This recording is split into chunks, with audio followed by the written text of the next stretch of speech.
ደርሼላችኋለሁ። እግዚአብሔር ይመስገን። ረጃጅም የአውቶቡስ ጉዞዎች በምናረግ ሰዓት ቦሚት ወይም ወደ ላይ ማስመለስ ችግር ሲገጥማችሁ ከየፋርማሲው ክኒን ለመግዛት ከምትጨነቁ ይኸው ይሄ ዘቢብ ወይም ወይን ነው አይደለ? አዎ ክርስቶስም ህብስት ቆርሶ ወይን አጥቅሶ ለሐዋርያት ግብዣ ካረገላቸው ውስጥ ወይን ይገኝበታል። የዮሐንስ ወንጌልም አነ ውእቱ ሐረገ ወይን ዘጽድቅ የሚል ደጋግሞ የወይን ሐረግ እኔ ነኝ ሲል ይገኛል።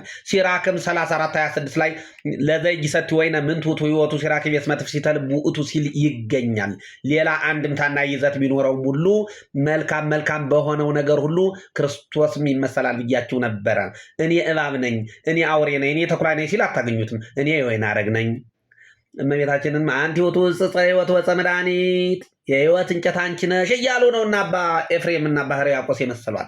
ስለዚህ መልካሙ ሁሉ ለመድኃኒትነትም ይጠቅማል ማለት ነው። 12ቱ ሐዋርያት ወይን ጭምር አለበት ብያችኋለሁ።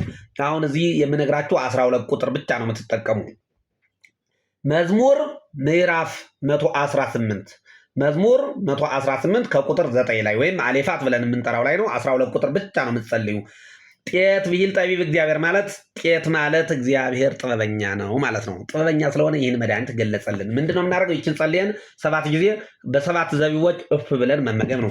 ጤት ብሂል ጠቢብ እግዚአብሔር ጤት ሰናይ ተገበርከ ላይ ለገብርከ እግዚኦ በከመ ቃልከ ሰናይ ተመክረ ወጥበበ ምሕረኒ እስመ ተአመንኩ በትእዛዝከ ወአንተ ዘእንበለ እምነ ነሣእኩ በእንተ ዘአነ አቀብኩ ትእዛዝከ ኄር አንተ እግዚኦ በርቱከ ምሕረኒ ኩነኔከ በዛይ ላይ አመፃውም ለቦን ወአንተ በኩሉ ልቤ አሰስኩ ትእዛዝከ ረጋ ከመሃሊብ ልቦም ወይም ልባቸው እንደ ወተት ረጋ እስከሚለው ድረስ ብቻ 7 ጊዜ ጸልየው እፍ ብለው 7 ፍሬ ዘቢቦች ይመገቡና አኝከው ይውሰዱ። ከዛ በኋላ በፍጹም አያስመልሶትም።